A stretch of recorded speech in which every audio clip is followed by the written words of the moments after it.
Welcome to Cold War Conversations, the home of real stories of the Cold War. I couldn't hear because there was so much shooting outside. There was so much noise. I couldn't hear what London were asking. I said, hold on, Mum, I've got to close the window. And I heard afterwards that the entire studio said, no, leave the window open, because they wanted to hear the shooting.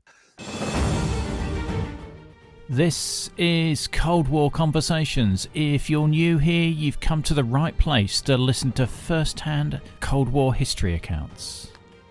Do make sure you follow us in your podcast app so that you don't miss out on future episodes.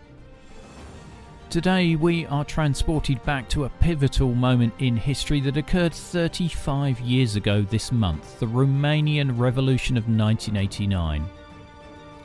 This episode is from our archive and features Mark Brayne, a former Reuters and BBC journalist who provides a gripping first-hand account of the tumultuous events that led to the fall of Nicolae Ceausescu. As Mark recounts his experiences, listeners are given a rare glimpse into the life of a journalist reporting from a war zone. Beyond the historical events, Mark shares personal reflections on how these experiences shaped his life and career. This episode is not just a recounting of history, but an exploration of the human stories behind the headlines.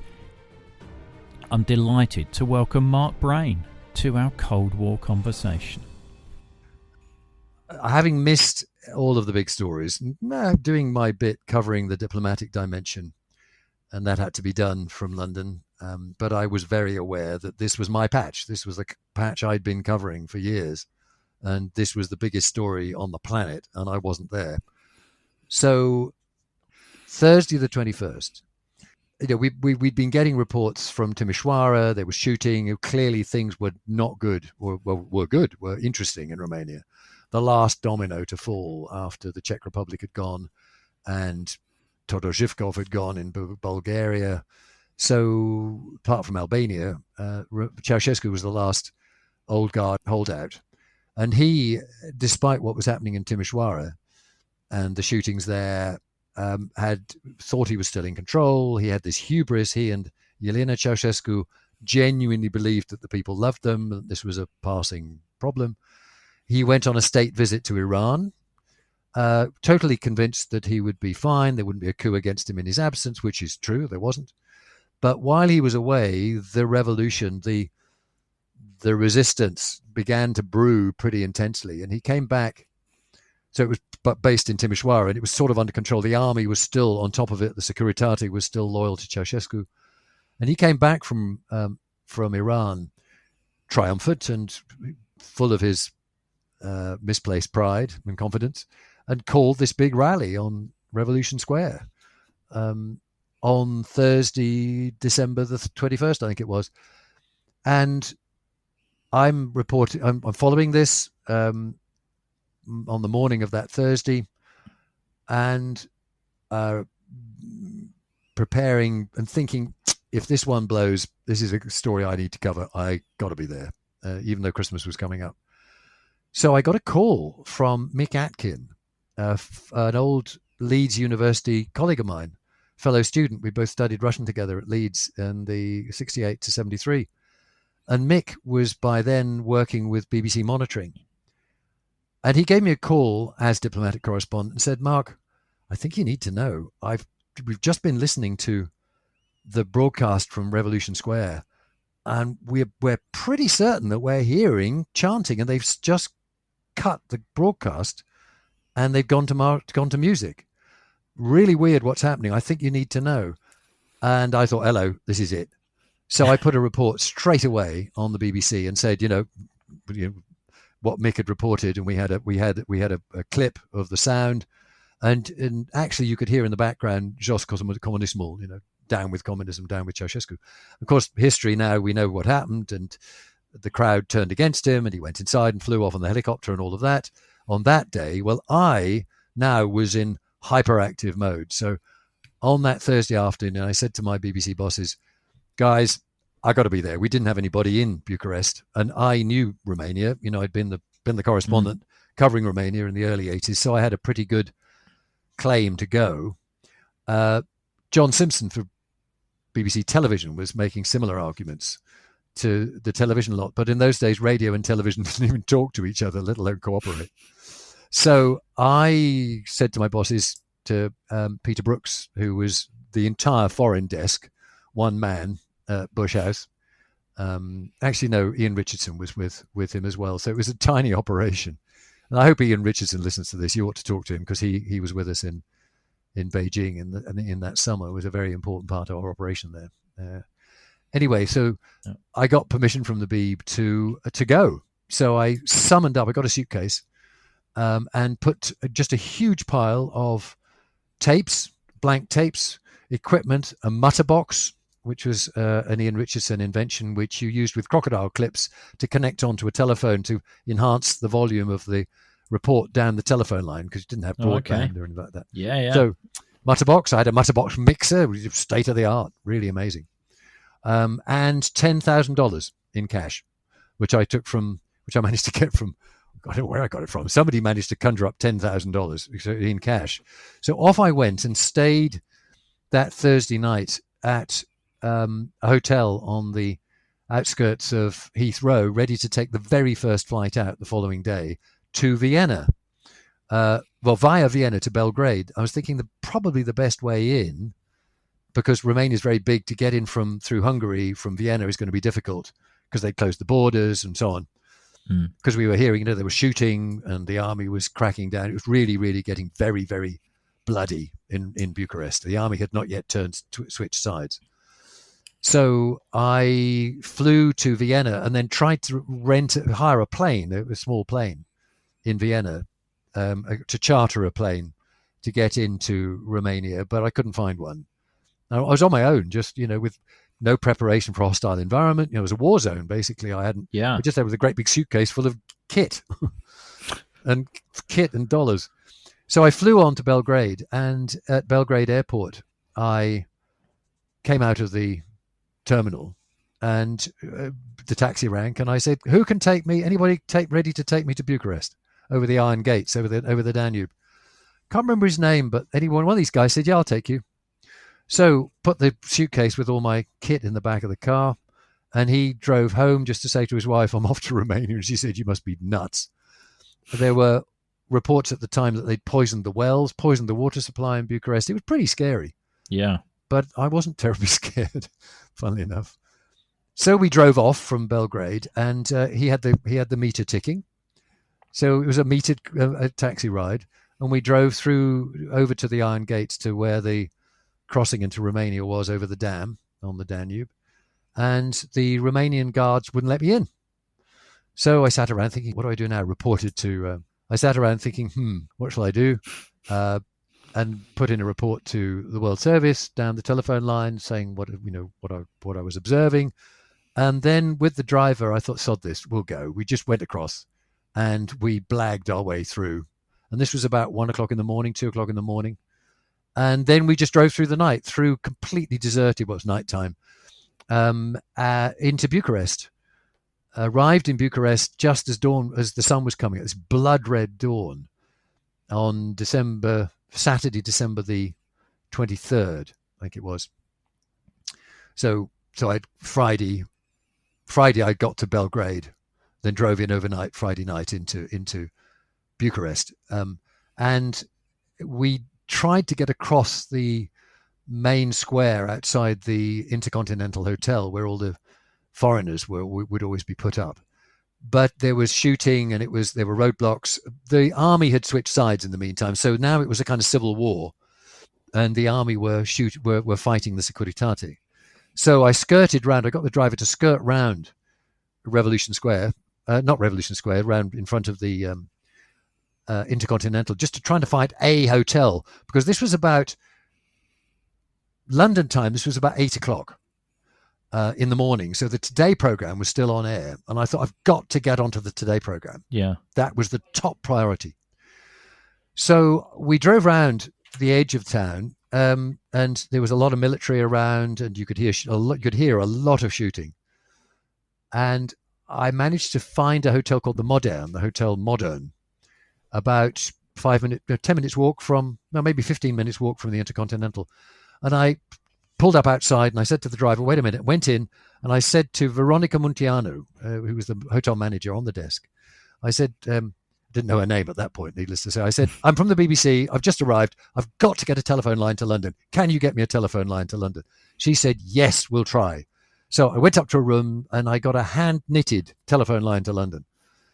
Sent the driver off, and with $1,870 in his pocket, which is the most expensive taxi fare I've ever paid. And this is 1989. That's a lot of money. Did you get a receipt? I got a receipt. Good. I can send you a copy. I've got scanned receipt. I did. You had to have receipt. Fantastic. Anyway, so I got a line into London, which I then kept open for the next week. I didn't let go of that line because it was really hard to get telephone lines out of Bucharest. I kept that single line open for 1 week as the story unfolded. So I reported live into the Today programme. And I remember well, I couldn't hear because there was so much shooting outside. There was so much noise. I couldn't hear what London were asking. I said, hold on, Mum, I've got to close the window. And I heard afterwards that the entire studio said, no, leave the window open, because they wanted to hear the shooting. They wanted the sound effects. They wanted sound effects. They were the real thing, mate. Yeah, I know. They wanted I know. So did you beat John Simpson to oh dear, the punch or not? I have never in my life met John Simpson. I didn't meet him there. We were there for 2 weeks overlapping. He was in the Intercontinental Hotel doing the TV operation. Yeah. Very, very bravely. So we were actually going down to Revolution Square and reporting the same story, but we never teamed up at all. I mean, it was bonkers. I mean, it's how the BBC worked in those days, and it's a jolly good thing that it doesn't work like that anymore. So I was reporting for radio from the modern, which was not very modern. Oh, and Veronica, the acoustics were terrible in the room. So I said to Veronica, I need some sound padding.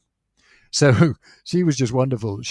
We got some mattresses from all the rooms, put them up against the wall, and nailed them to the wall with 6-inch nails. And I've got a photograph of that. You've actually got the sound proofing in this room with these mattresses nailed to the wall. Wow. But John was reporting from the Intercontinental. Everybody else was in the Intercontinental, and I was completely on my own with this line. I didn't dare leave the Modern because I had this line into London. So I would go out for 2 hours, go and walk around the square and find out what was going on, talk to people, get sound effects, get a sense of what was going on, go down to the Central Party headquarters, the old former Central Committee building. The army were still shooting at snipers. It was, pretty bloody. The library had gone up in flames. I had a bullet go right past my ear as well. You can hear that on one of my reports. Very irresponsible, to be honest. Flak jackets or anything, forget it. We had no gear whatsoever. And I'd go back then to the hotel, beetle back to the hotel at speed. And with 10 minutes flat to the top of the hour, we'd put together a 90-second report written in 10 minutes. I've never written so fluently in my life. And then go live into the top of the hour, sort of every 2 hours into Radio Newsreel or the 6 o'clock news or wherever. And you weren't afraid of being shot? Ian, if anybody listening to this is curious about how somebody can have such a crazy experience and not be afraid, a bit of personal revelation. I've actually just had a formal diagnosis of Asperger's, which explains my difficulty with marriages through the years, which I finally got the hang of. And funnily enough, makes me quite a good psychotherapist now. But looking back, I can see that was why I was fearless. I mean, it bounced off the sides. Crazy. The most frightening moment I ever had was in Kosovo in the beginning of 1990, because I'd just finished covering the end of the last conference in Belgrade of the Yugoslav Communist Party, the League of Communists of Yugoslavia. Interviewed Milosevic at 2:30 in the morning, and I really felt in the presence of evil. I didn't put that on my list. Literally, I felt in the presence of evil. And I went down. Why did you feel that with Milosevic? Icy cold. It was like shaking hands with the ice queen. The most extraordinary experience. And the party broke up in the morning when the Croats and the Slovenes walked out, and that was the end of Yugoslavia, the end of the LCY, and then the end of Yugoslavia.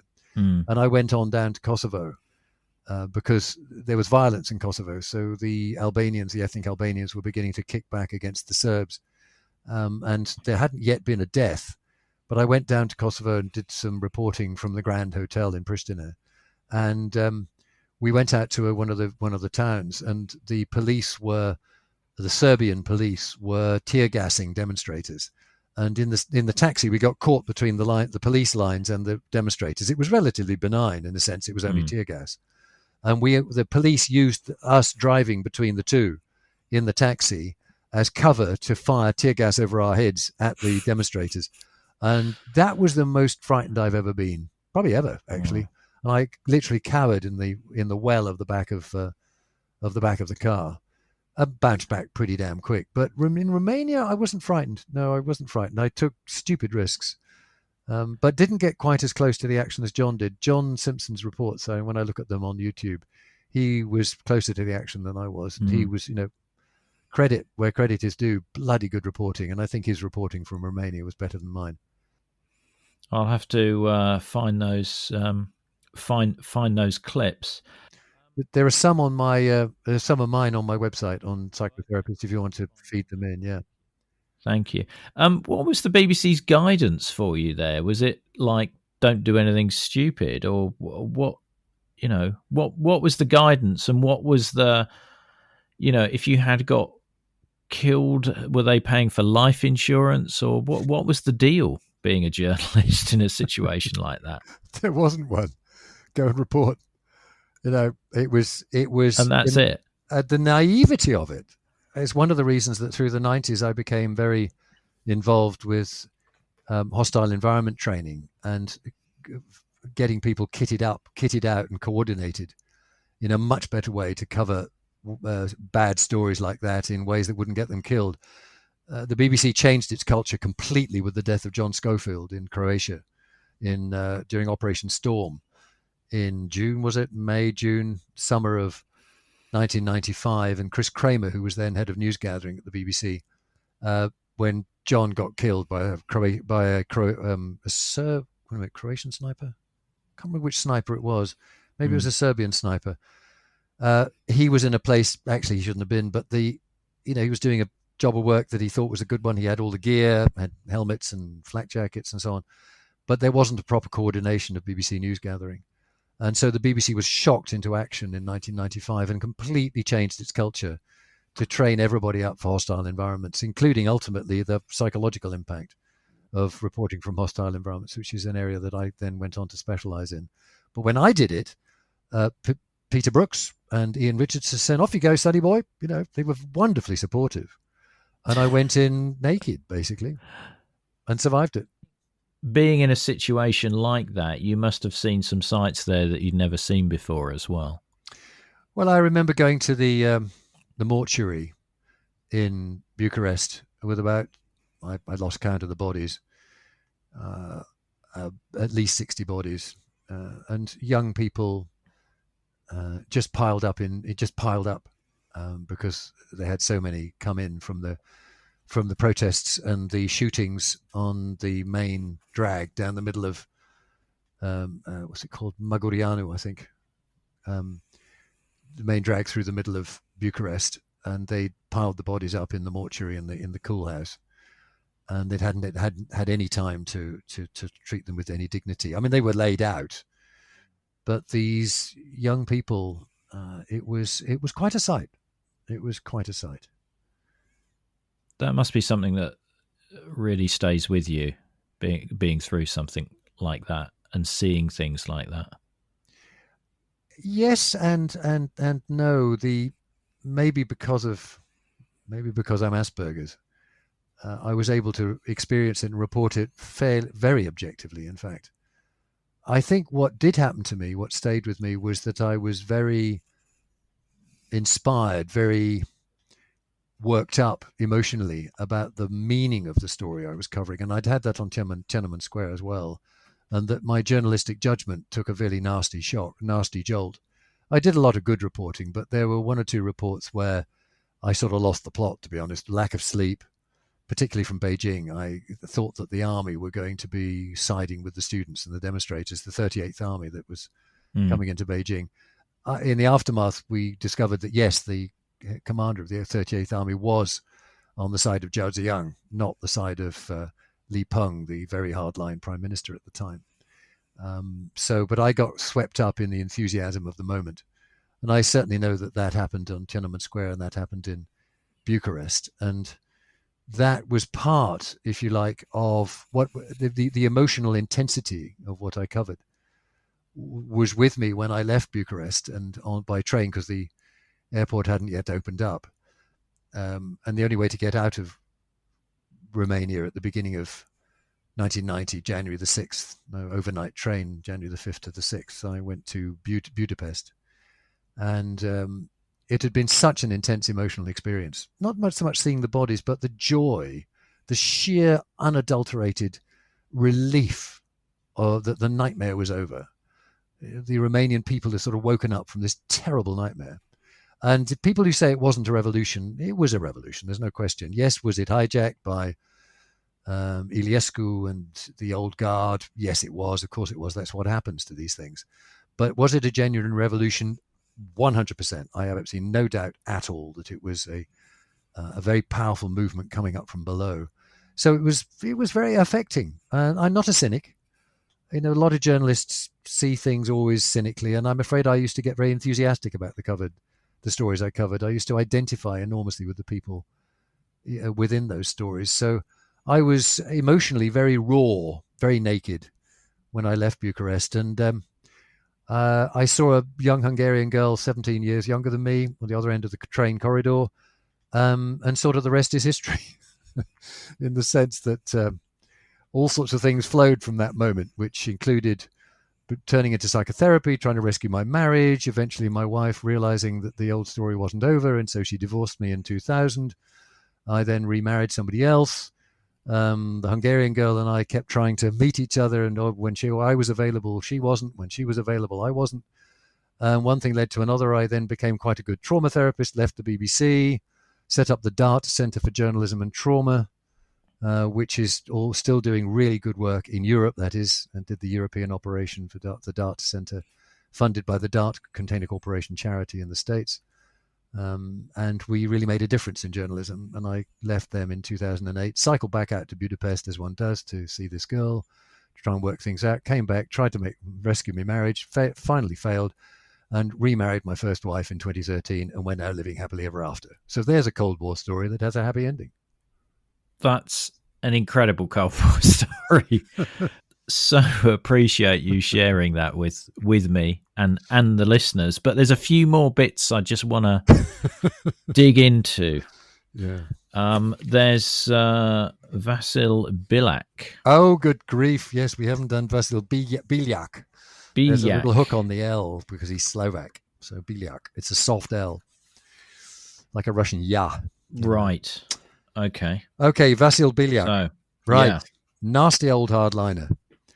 So the story about Vasil Bilak is in 1982, I think it was, around the time of Able Archer, the famous NATO exercises in West Germany, which the Russians misinterpreted as preparation for a nuclear attack, where the Americans were bringing Pershing and cruise missiles to Europe, and the Russians were threatening and then threatening to deploy and deploying SS-20s much closer to Western Europe to shorten the time. So it was really the absolute height of the Cold War. Yeah, that was 83. Able Archer. So it must have been right.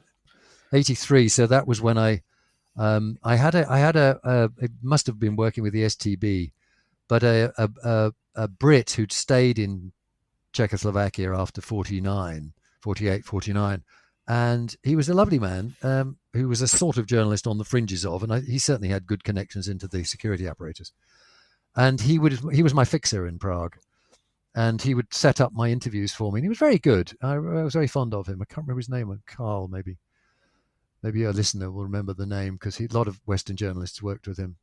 And I'd asked for a high-level interview at the time of all this tension, because they were threatening the Russians, and the Soviets were talking about deploying SS-20s in Czechoslovakia, much closer to the German border than the West and NATO's borders. So I got an interview through this chap with Vasil Bilak, who was the hardliner on the Czechoslovak Politburo, who had been leading figure in inviting the Russians in 1968. So he was that small group who now understood as traitors, who invited the Russians. He was put on trial later, I think, for treachery after the fall of communism. But anyway, I got an interview with him in one of the Central Committee buildings in Prague. And the deal was that I had to give him written questions, and he would write his answers, and I would read the questions, and he would read his answers, and otherwise he wouldn't do it. It was an absolute, there was no follow-up. It was a scripted interview. I mean, why I agreed to it, I don't know. I was very naive as a journalist at that stage in many ways, but I agreed to that, and so got this interview. We recorded it, duly recorded it, and I didn't ask any recorded follow-up questions, but switched the recorder off, and he started chatting.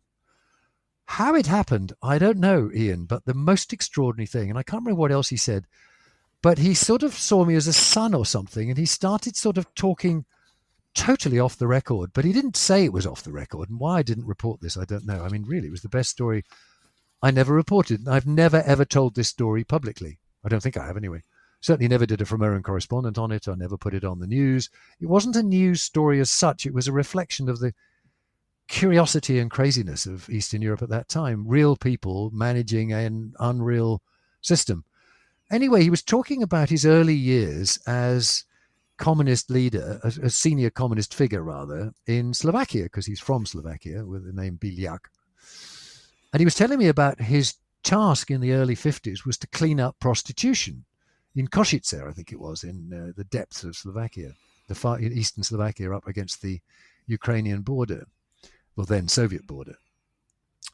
And he was telling me this story that he volunteered, that the curious thing about people, about women and prostitutes, is they didn't really want to give up their trade. And so he told me this story that they were closing down the brothels and pulling prostitutes in and re-educating them. I don't know how many of them were putting on trial. It seemed to be relatively benign, but he described that he'd had this encounter with this madam, this brothel owner or brothel manager, I imagine, in sort of 51, 52, at the height of Stalinism, before Stalin died. And he said how this madam had said to him, "Mr. Bilak, we are the oldest profession. You can do what you like, but no one will ever close down this trade. You have to understand that."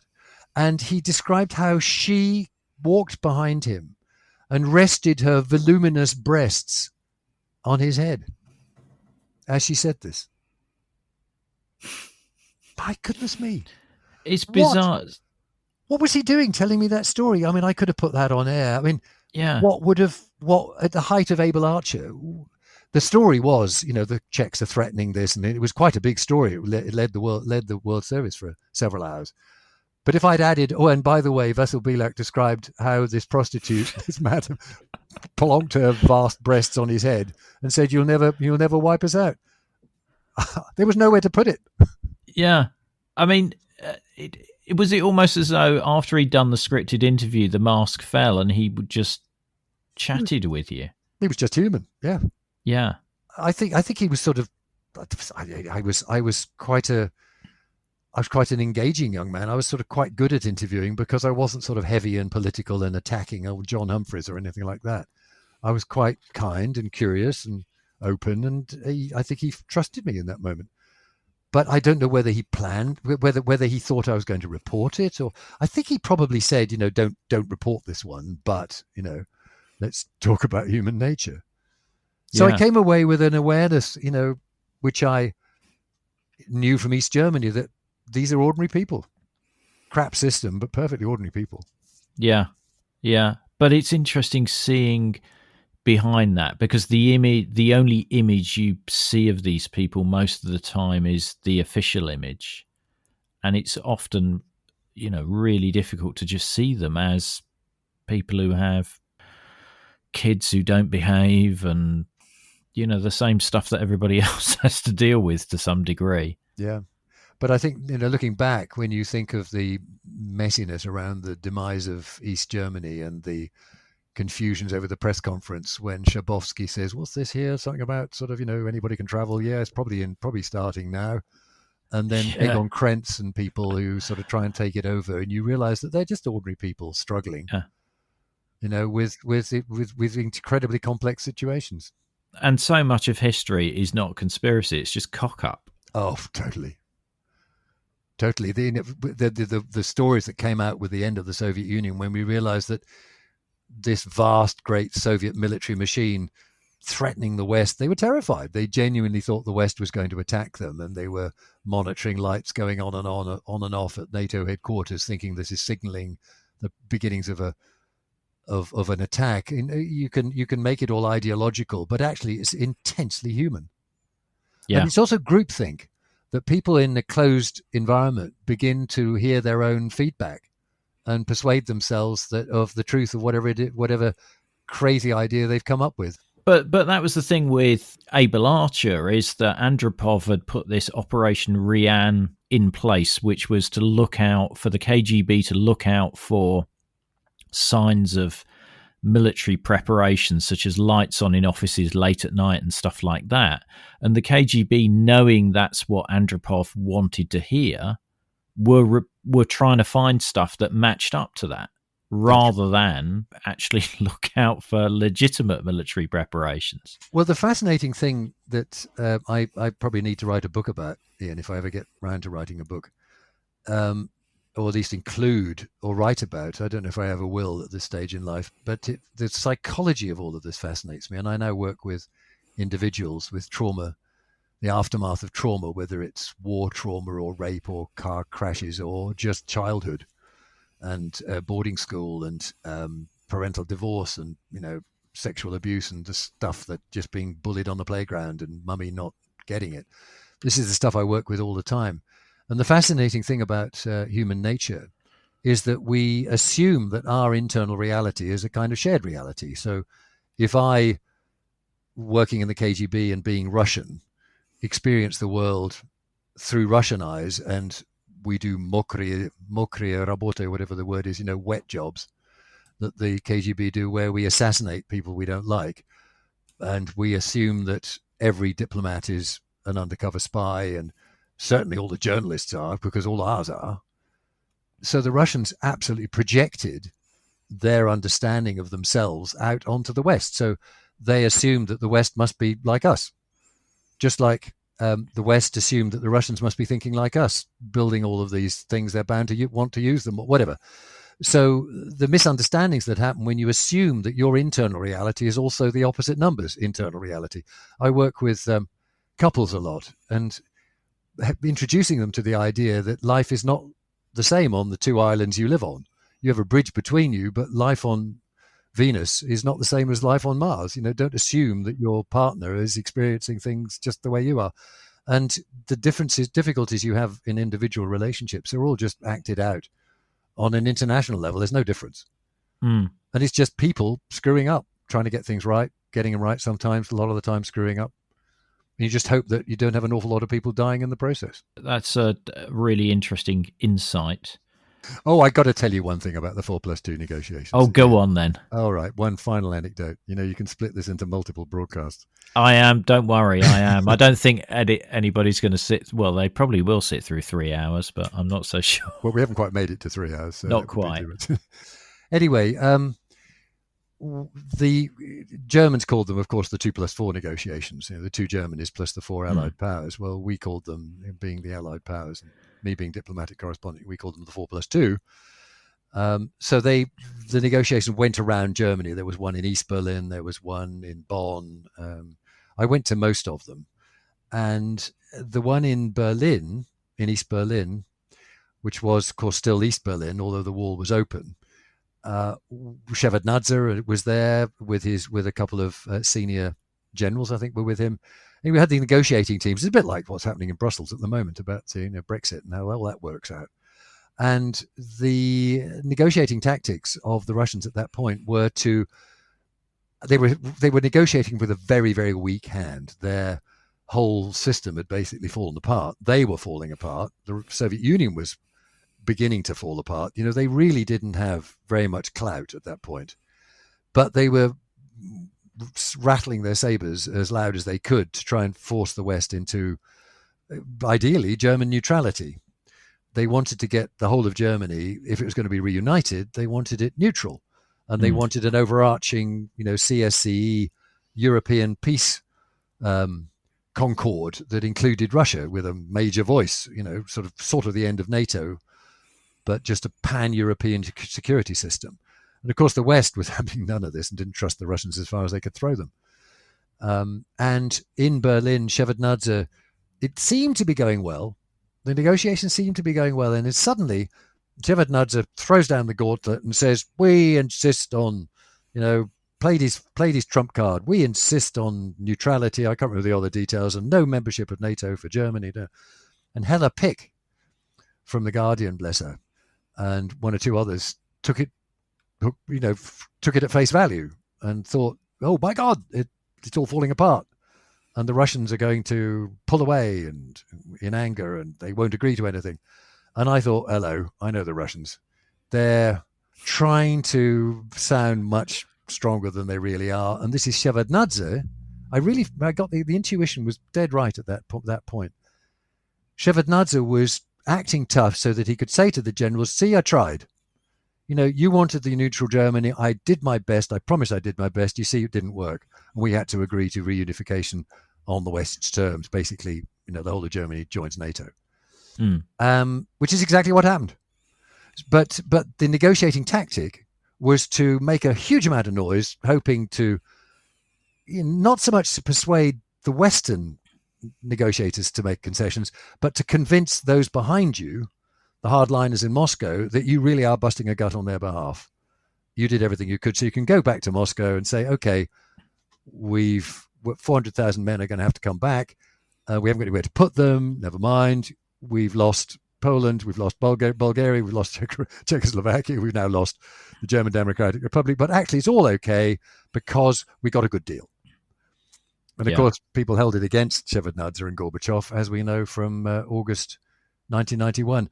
But in that summer of 1990, covering the 4+2 was an inspiring experience. And I think Shevardnadze and Gorbachev are two of the greatest men of the 20th century. Shevardnadze, they brought about the end of a very, very nasty system in lots of ways, almost without bloodshed. Quite extraordinary. Quite extraordinary. Just imagine if Trump had been in the White House. Yeah, well, it's interesting. I'm reading a book at the moment called The Human Factor, which is Reagan, Thatcher, Gorbachev, and Gorbachev. Thank you, Mark. No, that's fine. That's Ceausescu, Gorbachev, Khrushchev. Yep. There you go. It's an E with 2 dots over it. Okay. And this book is sort of talking about the fact that it was really just almost the right people at the right time. Totally. I did a radio documentary on that called Mind Games. It was nominated for a Sony Award in 2000. When did I do that? 2001 with Simon Elms of BBC Radio 4. And we interviewed Baker, James Baker. Yeah. We interviewed Douglas Hurd, who was Foreign Secretary at the time. And I wanted to get Genscher. I wanted to get the 4 foreign ministers, Genscher and Shevardnadze. Genscher said no, unfortunately, as did Shevardnadze. So our representative from Central Europe. So we had Hurd, Baker, and Miklos Németh, the Hungarian Prime Minister who opened the border to Austria, who gave the orders for that to be snipped through. Yeah. And Németh was really impressive. So we had those 3 big interviews, big set piece interviews, looking at the psychology, looking at the moments of movement between the relationships between between the men in the room. It was nominated for a Sony Award. We didn't make it, unfortunately, but we also then interviewed Gabrielle Rifkind, who's a psychoanalyst from North London, who works on conflict resolution in the Middle East, Palestinian, Israeli, and she's extraordinary. And we had her commenting on the psychological dynamic of those years. It could have gone much deeper. I wasn't ultimately terribly pleased with the documentary, but we had a go at doing exactly what that book you described did, because that's how it happened. It was individuals making it happen. Yeah. Well, this book's about to be published, I think, and they've sent me a review copy, and I'm going to interview the author in a week or so. On my psychotherapist.com website, I've got the program, the full Mind Games program, which you can listen to. Right. Okay. This sounds like there's a lot more on your site than I thought there was. Look under old BBC radio programs or something. There's a whole load of recordings, loads and loads of recordings. I just put my archive up.